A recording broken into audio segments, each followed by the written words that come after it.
This is my spoiler review for the second last episode of season 1 of Severance. And oh boy, was this a classic penultimate episode.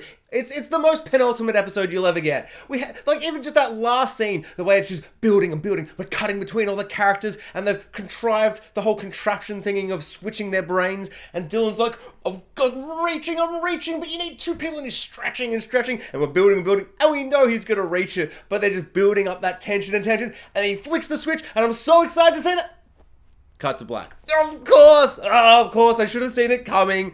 We had about an episode's worth of stuff happen. Of course, that is classic penultimate episode, just building up to this amazing thing you're just so excited to see. But of course, just saving it for the finale. I mean, that's one way to get everyone hyped for the finale and to build up anticipation, impossible expectations and anticipation, is to leave us on such a big cliffhanger. Like, I've just been, like, the whole episode, and we knew from last week that this was going to happen, but the whole episode, we're just building and building and building to this moment of all these characters breaking free and finally seeing like a taste of the outside world. And it's just such an amazing place this show is at, to kind of have us being like, we're watching these people, they're trapped in their workplace, they're trapped in these offices, just trapped day in, day night, just day, more like it, and they're just trapped in there. And just the idea of them breaking free and finally getting a taste of fresh air is so exciting. It's such a great kind of realization of how great and how amazing this show has kind of crafted its story, where at this point I am just so excited. Like, I was just I was just dripping with anticipation. Like, anticipation was pouring out of my pores like black ooze, from the opening credits. I could not wait for them to break free and taste that sense of freedom. And that line when they're all huddled in there having their last team meeting, and Mark opens the book, and they have that amazing line where it's like, your boss may control you, and there might be a clock on the wall, and it's taunting you day and night, still day and day, it's taunting you time and time again. But the hour is yours, your time to breathe fresh air. Paraphrasing, whatever. It was better on the show, but you've seen the show. Just an amazing moment, such joy and such anticipation, and then of course just like almost a little bit disappointing at the end, where it's just like, oh, I'll get away for next week for like all the revelations to kind of happen. But where they've set everyone up, I'm so excited. Of course, Mark is hugging Harmony. Of course that was going to happen. Both those characters know each other, so it makes sense to kind of build up to that moment where he sees her and goes, what the hell? But I never would have guessed that she's kind of against Lumen now. Like, she seems such like a, a corporate player. Like, she's like, I love Lumen. Lumen's the best. She had a shrine for Kiev, Lumen, Aegon, the whole thing. Like, there was a whole shrine, and seeing her tear it down and screaming, driving home just furious, was crazy. Like, I never really thought we'd see that kind of side of this character. She felt so kind of like restrained, but then they fire her, which really confused me at first, but then it suddenly made me go, oh, I've got to kind of recontextualize and think how I've seen her character act over the last kind of episodes, and particularly this episode. Like, all that stuff where she's spying on Mark on the outside, that's clearly what they wanted. But then all this extra stuff with Devon and the baby seems to be something else. Like, they weren't aware of it. So I guess she was starting to sympathize with Mark. And I think she's starting to see him more as a human and feeling sympathy towards his whole situation, more so than they want.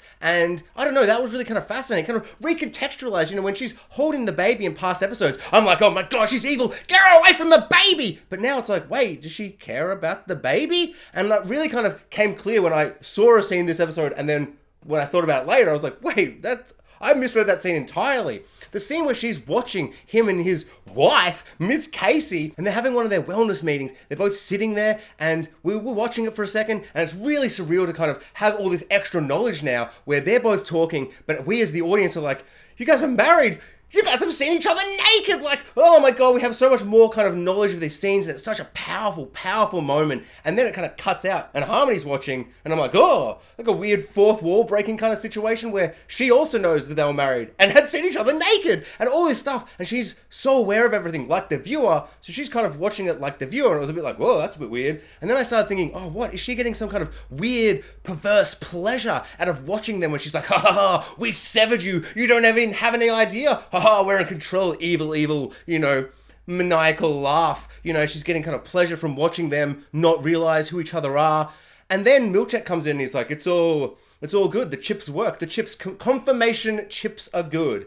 And At first, I'm like, yeah, she knows. That's why she's watching. She's perversely laughing at how good the chips are. But now in hindsight, it's like, wait, was she watching kind of in this tragic way? The way the audience is, where you're like, oh, if only you both knew that you loved each other and you'd seen each other naked and just all these things. And I was just suddenly like, wow, what a powerful scene. I also love the fact that Milchek, when he's saying like that chip, like it's a confirmation the chips are all good, suddenly made me realize, is this whole thing with Miss Casey and Mark like this big kind of experiment to double, triple check that the chips are actually working? Like they might think, yeah. If we have two people and they know each other on the outside, in the inside, they won't know. The chips, they're perfect.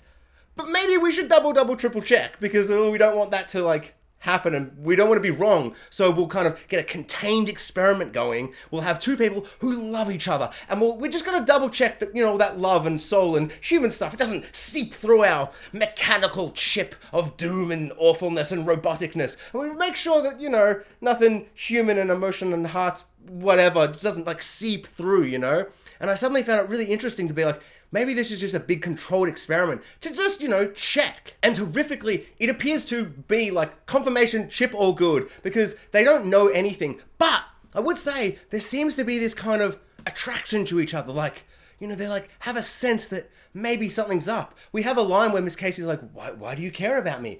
And Mark doesn't answer, but I imagine his answer is, I don't know. I don't know why I have a particular care and feeling for her.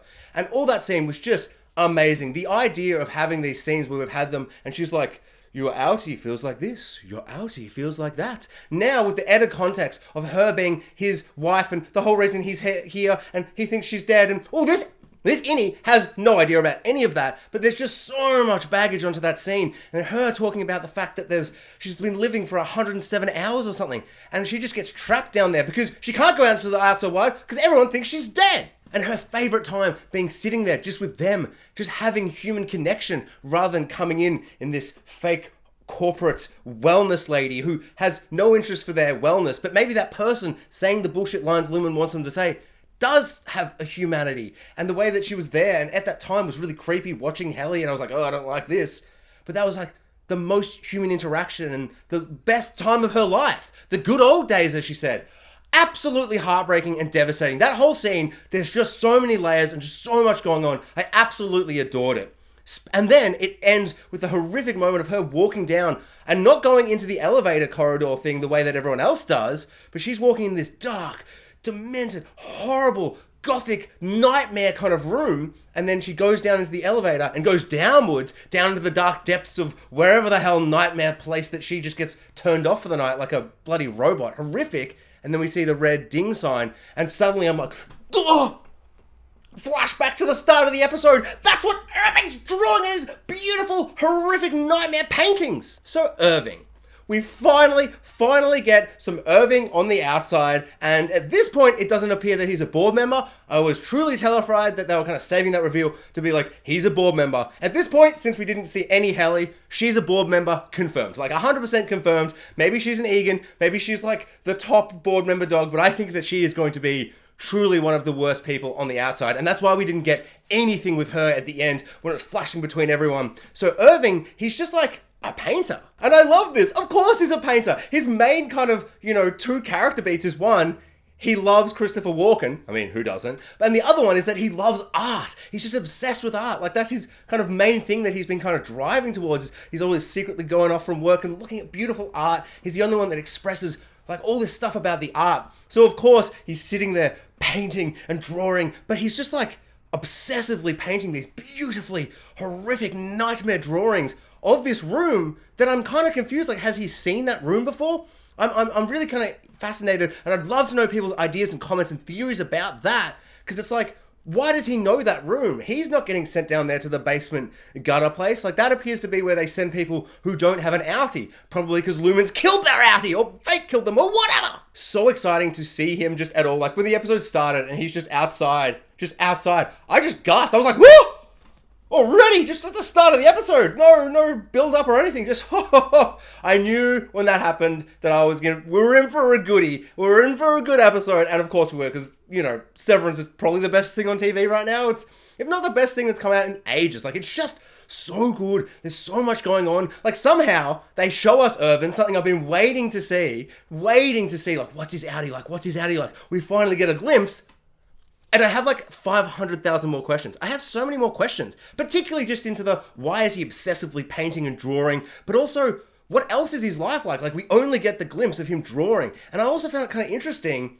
There's big sludgy paint and the way they were showing it, especially this close up, and then it cuts to the opening credits. I'm like, is that part of the black goo? Like, has anyone else been seeing that black goo? Because from memory, it's just him. So is he actually just having nightmare visions of his, life where he's drawing all this black goo kind of stuff? So he seems obsessed. But then it's kind of like, I don't know, why is he thinking that? And then why is he outie drawing things from the innie? Like, it's very confusing, and I'm just super fascinated to find out more about all of that. Also, another little tidbit I noticed, he likes his coffee black on the outside. I respect that. Coffee black, gets straight to business. Wakes you up, jocks you up. How many coffees have I had today? You'd be horrified to know. So another thing that I found utterly just charming and heartwarming and just so sweet and beautiful was Dylan's whole kind of little mini character kind of development, or just kind of showing of character that we had, is that he gets like a present, like a little box, like, what's your gift for having your waffle party and all this stuff? And at first he opens it and they're like, and they like, and I'm like, what is it? Oh my God. Classic mystery box. Open the box, but don't show us and hold off on the box. Oh, J.J. Abrams will be proud. But then when we get to see him open it and he puts it there as he's doing the whole thing, he's like, I gotta do the thing. It's like a big cube kind of drawing kind of thing. I don't know, like an ornament kind of looking thing. And it's got all of them there, all four of them, just like a painting of them or whatever. And it's just so sweet and beautiful. Like, that's what he asked. He wanted to see a little portrait box cube thingy of all his friends. And I just found that so sweet and adorable, especially when you consider he's the one that's had a glimpse of his outside world and he knows he has a son. So he's the one who knows what he's missing out on by taking the role of grab the two things and open the thing and do the switchy switch thing. It's like really sweet, really beautiful. Shows just how caring he truly is to kind of not sacrifice, his own wants and needs of seeing his son, maybe for the only time ever, to, trust that all of them will be able to do something, in that then maybe he will be able to get into the outside world. Honestly, just really, really beautiful. I'm starting to really, really love Dylan as a character. At first, he's kind of just like the funny one, and he's always like swearing and being like, we don't like other departments, bah, bah, bah, and he's just having little funny lines. But now he's kind of got the most heart, and I really, really love him. And speaking of scenes he's in, we get his waffle party, which, I don't know, in my head, I imagined more than like 3 waffles and some maple syrup, like a party, and he's just eating the waffles, and I'm like, okay. Then there's the message under the plate, go to the bed. He gets on the bed, he puts on the founder's paper mache head, and I'm like, okay, shit's getting a little weird for me right now. I gotta, sexy lady dancers with paper mache heads, one's got a big goat thing, and there's this weird burlesque sexual dance thing, and I'm like, what the hell? It's really kind of battered into our heads the last few episodes that these guys are kind of like kids. They're in adult bodies, but they've been alive for like a very short period of time. Has he been working there for 18 years? A little inappropriate, Lumen, if you don't mind me saying so. Very inappropriate, one might say. Because what is he, like 4? 5? 8 at best? All jokes aside, that was a hilarious, bizarre moment. Just utterly bizarre. Like, they're all doing sexy, dancey things, and I'm just like, what the hell? Did we know this was going to be part of the waffle party? Like, this is so surreal. And then I kind of like the idea that he is like a 6-year-old, and he's like, this is all far too much for me. What is puberty? And he just bolts. But of course he's doing that to like, go do that thing and pull the switches. But, I just kind of also like the fact that he's like, what is going on? I do not like how I'm feeling inside, and just bolted for it. So Helly and Mark, they do a bit of cute kind of like, oh, you're the most adorable person and it's not even hard to like you. And she's like, you too. And it's like, oh, this is cute. It's very cute. And then she kisses him before the doors close. And it's like, they did it. They did the thing all shows do with a sexy lead male and the sexy lead female. Are like, I don't even think you're that cool. I don't even like you. We disagree on things. And then by the end of the season, they're like, I love you. You're the greatest person in the world. Generic, cliche. I still love it. That's when you know the show is just working on all levels, where you're like, I don't even care if this is cliche and maybe you could do something different. I don't care. I love it. They kissed. I'm like, yes, get some action, Mark. It's his first kiss. He's acting like he's 7. He's like, whoo. 7, like 13. I don't know why I said 7. And we also get an absolutely bizarre, intense moment where they're like, is she going to get to the 100%? Are we going to get to the 100%? Oh my god, 100%!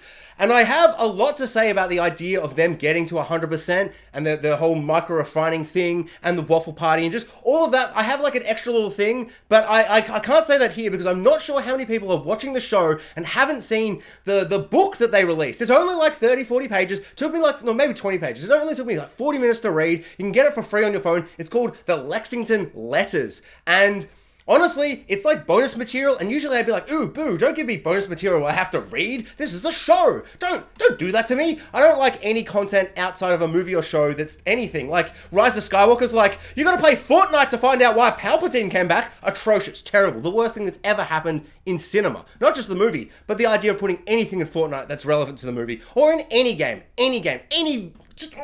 But Severance have done it. They've made a little ebook where it's like letters going back and forth between someone, and she's like, this is happening at another Lumen Company business thingy, and I was severed, and it's a whole thing. So if you don't want me to spoil that, like, subscribe, comment, all the things. I'd love to hear people's comments, honestly. Notification bell, all the YouTube things. Go check out that Lexington Letters thing. You can find it anywhere for free. It's free, it's short, and it's just, oh my god, so much, like, just blows my mind how much kind of confirmation or so close to confirmations with big theories that they're just like, and then this happened at another Lumen Company, and it's crazy. So go check it out and then come back. So for all you crazy people who are like, I don't like to read. Actually, I respect that. I also love TV more. But also, if you've seen the Lexington Letters thing, spoilers, please, get away if you don't. In that, they confirm that when she gets to 100%, she's like, I did the 100% Lexington thing at exactly this time. It was a whole big thing, and I loved it and everything. And then she, her outie, when they're speaking, innies and outies, going back and forth with their little puggling letters, something like that. And she's like watching the news, and then a truck explodes. It's corporate espionage, and a rival business to Lumen explodes, and people die, and it's crazy. And so essentially, in that, they confirm that the 100% is somehow related to corporate espionage, murder, explosions, craziness. And so, this whole episode, having read that like literally 40 minutes before I watched the episode, they're building and building and building, and it's like, will she get the 100%? Well, and it's like meant to be a happy thing, like, she's gonna do it, we're gonna meet our quarterlies. I didn't want it to happen. I'm like, no, you're going to be having a waffle party, dancing on the corpses of all these people you murder that work for other corporations that Lumen doesn't like. So terrifying. I suddenly realized now why they put it, they released it like at that point in the season, not, at the end of the season, because it kind of reshapes how I saw them getting to 100%. And the whole idea of the waffle party and giving them like this little reward for doing this big thing, it is somehow connected to murder, corporate espionage, maybe worse, but at the very minimum, murder, destruction, death, and just horrible stuff. And it's really intense that they're like, 100%, yay! And the whole time I just felt sick. I was just like, oh, this is such a sickening feeling. What has Helly done? And probably her outie is sitting there being like, I was the one that did that murder somehow. And we don't know, the book doesn't confirm if it's like, robots or drones or how the numbers all connect, but they have made a pretty hard to kind of, like they put it in there. It's not a red herring. It would be really annoying if it was just a big red herring. But they've essentially gone, the innie does something at this exact time, and the outie watches on the news that at that exact time, corporate espionage explosion. So, big things. Thought it was absolutely crazy. Took a whole new level to how I felt about that scene. And it kind of annoys me because it's like, okay, who has watching that scene but hasn't read the book? Are they meant to have read the book? You should have put it as a cold open. Like, just film that whole sequence. Do it. It does work in ways with the letters, and you get a corporate manual kind of thing in there, and it kind of works for a book, but just put it in the show somehow, making an extended cold open, just set somewhere else. I think everyone would love that. Like, it's just suddenly, we're at a different Lumen building, and there's just this lady Peggy, and she's getting letters from her innie, but she doesn't know what's going on, and I think that would have been a really exciting scene. You end with a big explosion reveal, and then you cut back to all our main characters, and the story continues, and we're just meant to, connect the dots of what each implies. But overall, a great book. Check it out if you haven't. Overall, this was another amazing episode of Severance. I cannot wait for the finale, but I'm also so sad that there's only one more episode left. But yeah, Thanks for watching, guys. Like, subscribe, hit the notification bell, and comment below. Please comment. I would love to know everyone's thoughts, theories, speculation. Did you love this episode? Of course you did. I was going to say, did you love or did you hate? But you loved it. Of course you loved it. It's an amazing show. I honestly can't handle how much I'm enjoying it. Like, what am I going to do for the rest of the day? I can't watch Severance again. Oh, I'll just watch Severance again, maybe.